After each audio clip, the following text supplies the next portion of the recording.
আমি তখন MA পাশ করে সদ্য চাকরি পেয়েছি। একটা বিয়েবাড়িতে ওর সাথে আমার আলাপ হয়েছিল। প্রথম সাক্ষাতেই আমি ওর প্রেমে পড়ে যাই। এমন সুন্দরী আর আকর্ষণীয় মেয়ে আমি জীবনে আর দুটো দেখিনি। একটু ভারী গড়ন যা পুরুষদের প্রচণ্ড পরিমাণে আকর্ষণ করে। ও কলেজ পাশ করতেই ওকে বিয়ে করি। হয়তো আরও 2 বছর আমি অপেক্ষা করতে পারতাম। কিন্তু শ্রীপর্ণার রূপ না চাইতেও প্রচুর অবাঞ্ছিত প্রণয়ী জোগাড় করে দিয়েছিল। তাদের মধ্যে 2-3টে বেশ ক্ষমতাশালী প্রেমিক। ফলে আমি আর কোনো ঝুঁকি নিতে পারিনি। বিয়ের আগে আমাকে আমার কয়েকজন বন্ধু অবশ্য শ্রীপর্ণাকে বিয়ে করতে বারণ করেছিল। কারণ হিসেবে জানিয়েছিল যে শ্রীপর্ণা মোটেই ভালো মেয়ে না। আমার পিঠপিছে নানা ছেলের সাথে ওর নাকি সম্পর্ক আছে। আমি নাকি বোকা আর প্রেমে অন্ধ। তাই কিছু বুঝতে পারি না। ওকে সন্দেহ করি না। আমি বন্ধুদের সব কথা হেসে উড়িয়ে দিয়েছিলাম। এটা সত্যি যে শ্রীপর্ণার অনেক ছেলেবন্ধু আছে। কিন্তু কোয়েট কলেজে কোনো মেয়ের না থাকে। ওর ছেলেবন্ধুদের সবাইকে আমি না চিনলেও 4-5 জনকে আমি চিনতাম। আমার মনে হয়নি তারা খুব খারাপ পরিবারের ছেলে। হয়তো একটু বেশি বাচালো। কিন্তু উঠতি বয়সে সবাই অমন বাচাল থাকে। শ্রীপর্ণা ওর বন্ধুদের সাথে সিনেমায় যেত। পার্কে গিয়ে বসত। পুজোর সময় রাত জেগে ঠাকুর দেখত। মাঝে মধ্যে এদিক সেদিক বেড়াতেও যেত। কিন্তু সেই দলে অন্যান্য মেয়েরাও থাকত। আর সবথেকে বড় কথা, যখনই কোথাও যেত শ্রীপর্ণা আমাকে জানিয়ে যেত। এমনকি আমার অনুমতিও নিত। তাই ওকে আমি শুধুমুধু সন্দেহ করতে যাইনি। শ্রীপর্ণা খুব আধুনিক মানসিকতার নারী। ওর পোশাক আশাক চলাফেরা সবকিছুতেই আধুনিকতার ছোঁয়া থাকে। শাড়ি সালোয়ার ছাড়াও ওয়েস্টার্ন আউটফিটস পরে। আমাদের প্রেম করার সময় থেকেই আমি ওর নিয়ে মাঝে মধ্যে। আর বিয়ের পর তো কথাই নেই। টানা 5-5টা বছর ওকে আমি রোজ নিয়ম করে আমার খাওয়ার ফলেই কিনা জানি না শ্রীপর্ণার আরও ভারী হয়ে পড়ে। ওর ফুটবলের মতো বড়বড় বিশাল বিশাল আকার ধারণ করে। ওরটাও খুব ভারী আর বিরাট হয়ে যায়। আগের থেকে অনেক বেশি চর্বি জমাট বাঁধে। তবে হ্যাঁ, ওর সারা শরীর আগের মতনই থেকে যায়। আগের থেকেও বেশি নরম হয়ে ওঠে। আর একটা জিনিস হল, পুরুষমহলে শ্রীপর্ণার চড়া চাহিদা কখনো পড়ে না। উল্টে বেড়ে যায়। ওর সাথে বেরোলেই বোঝা যায় পথেঘাটে ছেলেবুড়ো সবার দৃষ্টি শ্রীপর্ণার দিকে। আমার জীবন খুব ভালো কাটছিল। কিন্তু রিসেশন হবার পর আমি পড়লাম বিপদে। আমার চাকরি গেল না, তবে প্যাকাট হল। অফিস থেকে আমাকে অর্ধেক মাইনেতে কাজ করতে বলা হলো। তাতে না পোষালে অন্য কোথাও দেখতে বলা হলো। আমি প্রথম 1-2 মাস অন্য জায়গায় কাজ জোটানোর চেষ্টা করলাম। কিন্তু ভাগ্য বিরূপ থাকলে যা হয় জুটল না। শেষমেশ অর্ধেক মাইনেতেই কাজ করতে রাজি হয়ে গেলাম। এতে হলো কি, সংসারে টানাটানি পড়ে গেল। শ্রীপর্ণা চিরকাল একটু মুক্তহস্ত। পয়সায় টান পড়তে পুরো ক্ষেপে উঠল। আমাকে জানালো এত কম টাকায় সংসার চালানো সম্ভব নয়। তাই ও চাকরি করতে চায়। আমি খুব একটা রাজি ছিলাম না। কিন্তু শ্রীপর্ণাকে কোনোদিন কোনো কিছু করতে বারণ করিনি। তাই শেষমেশ রাজি হয়ে গেলাম। শ্রীপর্ণার ভাগ্য কিন্তু আমার মতো অত খারাপ ছিল না। ও প্রথম দিনেই একটা মোটামুটি চাকরি জুটিয়ে ফেলল। 5 স্টার হোটেলে রিসেপশনিস্ট। ইভিনিং শিফটে কাজ। দুপুর 3টে থেকে রাত 12টা পর্যন্ত ডিউটি। মাইনেও মোটামুটি ভালো। শ্রীপর্ণা খুব খুশি। মনটা একটু খচখচ করছিল। কিন্তু ওর আনন্দ দেখে আমি আর বাধা দিলাম না। আমাদের জীবনটা বদলে গেল। সন্ধ্যাবেলায় বাড়ি ফিরে বুকে পাই না। শ্রীপর্ণার ফিরতে ফিরতে রাত 1-1:30 বেজে যায়। ওর মঙ্গলবার অফ পড়ল আর আমার অফিস রবিবার বন্ধ থাকে। আমাকে সকাল 9টার মধ্যে অফিসে বেরিয়ে যেতে হয়। আর ও বাড়ি থেকে বের হয় দুপুর 1:30। একে অপরের সাথে কথা বলার সুযোগ খুব কমে গেল। 2 সপ্তাহ পরে আমি একবার ওকে চাকরি ছাড়ার জন্য বললাম। কিন্তু ও প্রায় খেকিয়ে উঠল। আমাকে জানিয়ে দিল আমার মাইনে এত কমে গেছে যে সেই টাকায় সংসার চালানো যায় না। তাই বাড়তি 2 পয়সা রোজগার করার জন্য ও সারা সন্ধে খেটে মরছে, শুধু যাতে আমাদের সংসারটা সচ্ছল থাকে। এখন আমি যদি ওকে সমর্থন না করে বাধা দিই, তাহলে ওকে অভাবের তাড়নায় পাগল হয়ে যেতে হয়। আমি আর কথা বাড়ালাম না। চুপ করে ওর সমস্ত কথা মেনে নিলাম। এইভাবে 1 মাস কাটল। তারপর এক শনিবার রাতে আমার মোবাইলে শ্রীপর্ণা SMS করল যে সেদিন ওর ফিরতে একটু বেশি রাত হবে। ওর OT আছে। আমি যেন ওর জন্য অপেক্ষা না করে খেয়ে শুয়ে পড়ি। আমি ওকে কল করে কেন ওটি করতে হবে জানব তারও উপায় নেই। হোটেলে ওদের মোবাইল অফ করে রাতে হয়। আমি আর কি করব? ডিনার সেরে বিছানায় গিয়ে শুলাম। কিন্তু ঘুম এলো না। বাড়ির বউ বাড়ি না ফিরে এলে কার চোখেই বা ঘুম আসে? সেদিন ঘড়ি যেন একটু বেশি আস্তে চলছিল। সময় যেন কাটছিলই না। রাত 2টো গেল, 2:30 গেল, এবং শেষমেশ যখন 3টে পেরোল, তখন আমি শ্রীপর্ণাকে মোবাইলে ধরার চেষ্টা করলাম। কিন্তু সুইচ অফ পেলাম। বুঝলাম তখনও ওকে ডিউটি করতে হচ্ছে। আমি বিছানায় শুয়ে ছটফট করতে লাগলাম। আর ঘন ঘন ওর মোবাইলে চেষ্টা করতে লাগলাম। অবশেষে 4টের সময় ওর মোবাইলের রিং বাজল। কিন্তু ও তুলল না। আমি আবার চেষ্টা করলাম। রিং বাজল। কিন্তু আবার ও তুলল না। আমি আরও 10-12 বার চেষ্টা করলাম। প্রতিবারই রিং বাজল, কিন্তু ও তুলল না। আমার টেনশন আরও বেড়ে গেল। কি করব ভাবছি, এমন সময় আমার মোবাইলে ওর মেসেজ এলো। ওর ডিউটি এইমাত্র শেষ হয়েছে। ও ঘণ্টা খানেকের মধ্যে বাড়ি ফিরছে। শ্রীপর্ণার মেসেজ পেয়ে আমি একটু নিশ্চিন্ত হলাম। চাতক পাখির মতো ওর অপেক্ষায় সারা ঘরময় পায়চারি করতে লাগলাম। অবশেষে ভোর 5:30 নাগাদ ও বাড়ি ফিরল। আমি তাড়াতাড়ি গিয়ে দরজা খুললাম। শ্রীপর্ণা দেখেই আমার মনটা ছ্যাঁত করে উঠল। পোশাক এলোমেলো হয়ে গেছে। পিনআপ খুলে গিয়ে মাটিতে লুটোচ্ছে। শায়ের কাছে 3 জায়গা শাড়িটা খুলে গেছে। ঠিকমতো আটকানো নেই। প্রথম 2টো হুক খোলা। চোখের আইলাইনার থেকে মাস্কারা নষ্ট হয়ে গেছে। মুখে ক্লান্তির ছাপ। আমি দরজা খুলতেই আমার দিকে তাকিয়ে হাসল। ওর মুখ থেকে মদের গন্ধ পেলাম। ন্যাকা সুরে আমাকে বলল, আমি খুব টায়ার্ড, অফিসে যাবার সময় আমাকে আজ আর ডেকো না। আমি গম্ভীর মুখে বললাম, আজ রবিবার। আমার আজ ছুটি। শুনে ও বাচ্চা মেয়ের মতো খিলখিল করে হেসে উঠল। ওহ সরি, আমি না ভুলেই গেছিলাম। সরো তো এবার। কি দরজা আটকে রয়েছ? আমার খুব ঘুম পাচ্ছে। আমি শুতে যাই। আমি সরে দাঁড়াতে ও টলতে টলতে ঢুকে সোজা বেডরুমে চলে গেল। আমি দরজা বন্ধ করে ফিরে এসে দেখি ও জামাকাপড় না ছেড়েই শুয়ে পড়েছে। আমি ওকে পোশাক ছাড়ার জন্য ডাকলাম। কিন্তু ও এর মধ্যেই ঘুমিয়ে পড়েছে আর সাড়া দিল না। আমি চুপচাপ ওর পাশে গিয়ে শুয়ে পড়লাম। আর ঘুম এলো না। উঠে পড়লাম। সারা সকাল আমি মনে চাপা অস্বস্তি নিয়ে কাটালাম। শ্রীপর্ণা বেলা 12:30 নাগাদ ঘুম থেকে উঠল। আমি ওকে কিছু প্রশ্ন করার আগেই ও জানালো যে গতকাল ওদের হোটেলে একটা পার্টি ছিল। পার্টি অনেক রাত পর্যন্ত চলেছিল। তাই ওকে ওভারটাইম করতে হয়েছে। এরকম পার্টি মাঝে মধ্যে হয়। তখন সব স্টাফেদেরই ওটি করতে হয়। আমি জিজ্ঞাসা করলাম যে ওকে মদ খেয়েছিল কেন। উত্তরে ও আমাকে ওল্ড ফ্যাশন বলে ঠাট্টা করল। আর বলল এসব পার্টিতে মদ খুব সাধারণ ব্যাপার। এবং গেস্টদের মন রাখতে স্টাফেদেরও একটু আধটু মদ খেতে হয়। আমি যখন ওর পোশাক নিয়ে প্রশ্ন তুললাম, তখন ও ক্ষেপে গেল। বলল যে আমি খুব সংকীর্ণ মনের মানুষ। সারা রাত পার্টিতে খেটে খেটে ওর ড্রেস নষ্ট হয়ে গিয়েছিল। কিন্তু আমি তো সেসব বুঝতে চাইব না। আমার ধান্দা শুধু বুকে সন্দেহের চোখে দেখা। শ্রীপর্ণার মুখঝামটা খেয়ে আমি চুপ করে গেলাম। তারপর ও দুপুর 2টো নাগাদ ডিউটিতে চলে গেল।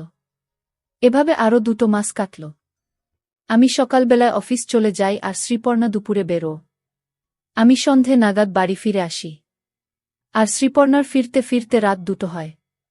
ওদের হোটেলে যখন পার্টি থাকে, তখন ও ফিরতে আরও দেরি করে। ভোর 5টা-6টা বেজে যায়। প্রতিবারই ও মদ খেয়ে ফেরে। মাঝে মধ্যেই মাত্রা বেশি হয়ে যায়। ফেরার সময় ওর পোশাক আশাকও ঠিক থাকে না। কিছুদিন যাবত ওর ড্রেসিং সেন্সেও পরিবর্তন এসেছে। আজকাল ও বেশ খানিকটা খোলামেলা জামাকাপড় পরে হোটেলে যায়। মাঝে সাঝেই ছোট ছোট দেখানো ওয়েস্টার্ন আউটফিটস পরে। আমি কিছু বলতে গেলে আমাকে সেকেলে বলে দাবড়ে চুপ করিয়ে দেয়া। আমি আর কি করব? বইয়ের মুখঝামটা খেয়ে চুপ করে যাই। পাড়া প্রতিবেশীতে নানা লোকে নানা কথা বলে। কিছু কানে আসে। কিন্তু কিছু করার নেই। বুকে কিছু বলতে পারি না। বাধা দিতে গেলে প্রচণ্ড ঝগড়া হয় আর আমি খুব একটা ভালো ঝগড়া করতে পারি না। তাই সবকিছু মেনে নিই। বুঝতে পারি ভুল করছি। কিন্তু কিছু করে উঠতে পারি না। মাঝে মাঝে নিজেকে ভীষণ অসহায় মনে হয়, এভাবেই চলছিল। একদিন শ্রীপর্ণা আমাকে বলল যে ওদের হোটেল সেই মাসে খুব ভালো ব্যবসা করেছে বলে স্টাফেদের পার্টি দিচ্ছে। স্টাফেদের বর আর বুয়েরাও নিমন্ত্রিত। আমি যদি চাই তাহলে পার্টি অ্যাটেন্ড করতে পারি। রবিবারে পার্টি। শ্রীপর্ণা আগেই দুপুরে হোটেলে ডিউটি দিতে চলে যাবে। আমাকে পরে সন্ধ্যা 9টা নাগাদ যেতে হবে। আমার খুব একটা ইচ্ছা ছিল না, তাও পার্টিতে যেতে রাজি হয়ে গেলাম। কথামতো রবিবার শ্রীপর্ণা সেজেগুজে দুপুর 2টোর সময় হোটেলে বেরিয়ে গেল। স্টাফেদের পার্টি, তাই অন্যদিনের থেকে একটু অন্য ধরনের সাজল। একটা পাতলা ছোট মিনি স্কার্ট পরল। পাতলা কাপড় দিয়ে ওর বোঝা যাচ্ছিল। মুখে ভালো করে মেকআপ ঘষল। পায়ে হাই হিলস পরল। ওর ভারী ছোট্ট খোলামেলা পোশাকটা দিয়ে বেরিয়ে আসতে লাগল। আমি কিছু বলতে চাইছিলাম, কিন্তু মুখ খোলার সাহস হল না। জানি ও আমার বারণ শুনবে না, উল্টে আরও বেশি কোনো ড্রেস টেনে বের করে পরে চলে যাবে। আমার যেতে যেতে দেরি হয়ে গেল। রাস্তায় জ্যাম ছিল। শ্রীপর্ণাদের হোটেলে যখন পৌঁছলাম তখন ঘড়িতে 9:30 বাজে। রিসেপশনে কেউ নেই, শুধু মেন গেটে একটা দারোয়ান দাঁড়িয়ে ছিল। আমি নিজের পরিচয় দিতে জানালো পার্টি দোতলায় ব্যাংকুয়েটে চলছে। আমি লিফটে করে দোতলায় উঠলাম। ব্যাংকুয়েটে গিয়ে দেখলাম পার্টি বেশ জোরকদমে চলছে। জনসাধারণ সবাই অল্পবিস্তর ড্রাঙ্ক, কেউ কেউ তো মদ খেয়ে চুর হয়ে গেছে। ব্যাংকুয়েটের ডান পাশ করে একটা নাচার জায়গা তৈরি করা হয়েছে। অনেক মেয়েপুরুষ সেখানে। বেশিরভাগই মনে হলো অন্যের বুবরের সাথে নাচছে। আমার বউকে কোথাও খুঁজে পেলাম না, কাউকে চিনি না। তাই ইতস্তত করে এরোর কাছ থেকে শ্রীপর্ণার খোঁজ নিতে লাগলাম। কেউ ঠিক করে কিছু বলতে পারল না। শুধু এক মদ খেয়ে চুর মেয়ে বলল, দেখুন ও হয়তবা হোটেলের কোন ঘরে গিয়ে কাকে দিয়ে। মেয়েটার কথা শুনে আমি হকচকিয়ে গেলাম। মনটাও ধরাস করে উঠল। যত রাজ্যের কুচিন্তা মনের ভিতর এসে বাসা বাঁধল। আমি আর দেরি না করে আরও ভালো করে বউয়ের খবর নিতে শুরু করলাম। কিন্তু আর কেউ কিছু বলতে পারল না। আমি আর কি করব? ব্যাংকুয়েটের এক কোণে চুপ করে দাঁড়িয়ে আমি বউয়ের অপেক্ষা করতে লাগলাম। আর উল্টোপাল্টা ভাবতে লাগলাম। প্রায় আধ ঘণ্টা বাদে পিছন দিকের দরজা দিয়ে শ্রীপর্ণাকে ব্যাংকুয়েটে ঢুকতে দেখলাম।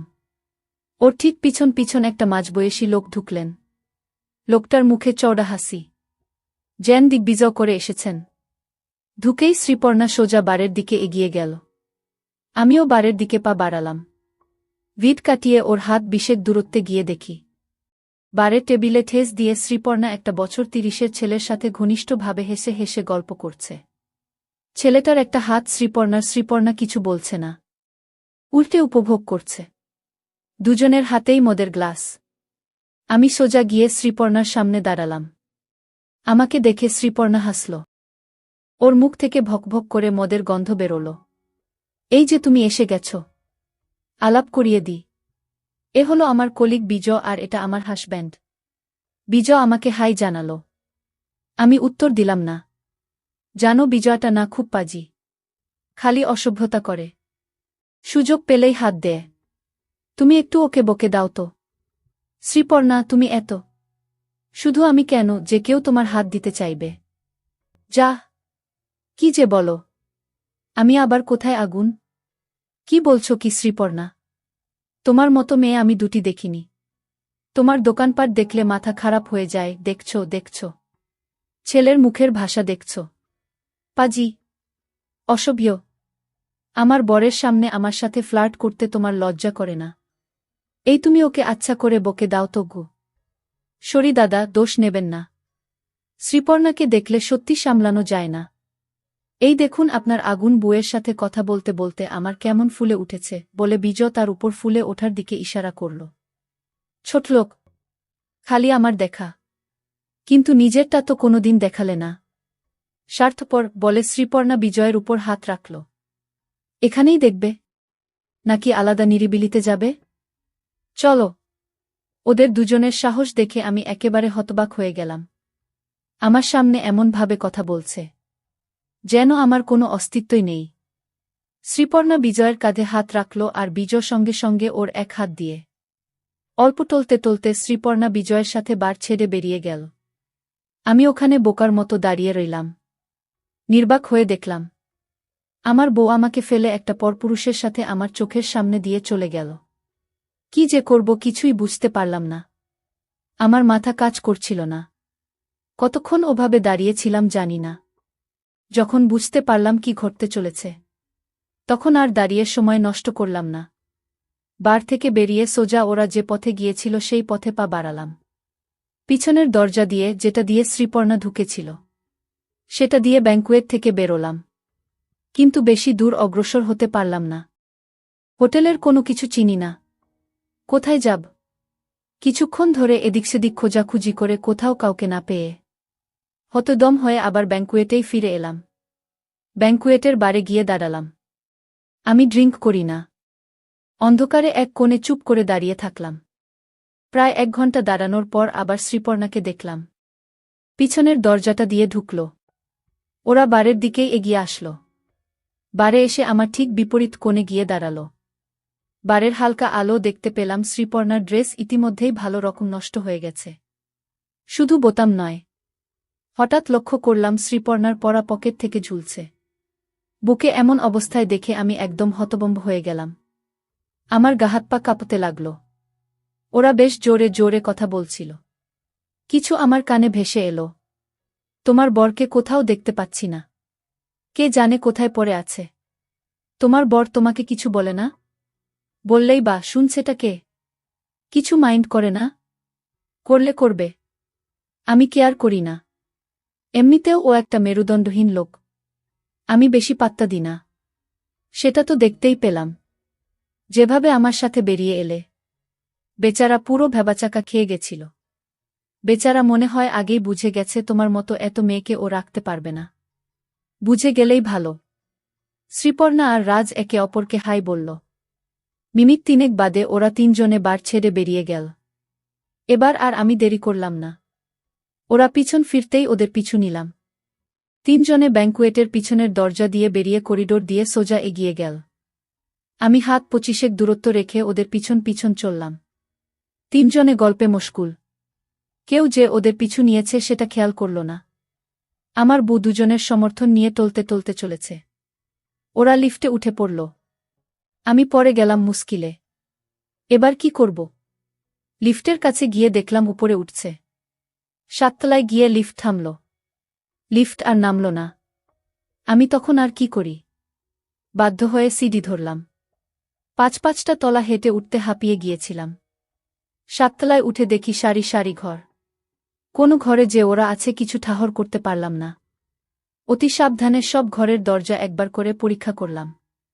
কিন্তু সবটা দরজাই বন্ধ আর কোনো ঘর থেকে কোনোরকম সাড়া শব্দ আসছে না। হতাশ হয়ে ফিরে যাব কিনা ভাবছি। এমন সময় উপরের ছাদ থেকে একটা চাপামতো শব্দ পেলাম। আমি তাড়াতাড়ি সিঁড়ি দিয়ে ছাদে উঠলাম। উঠেই যা দেখলাম তাতে মাথাটা বাই করে ঘুরে গেল।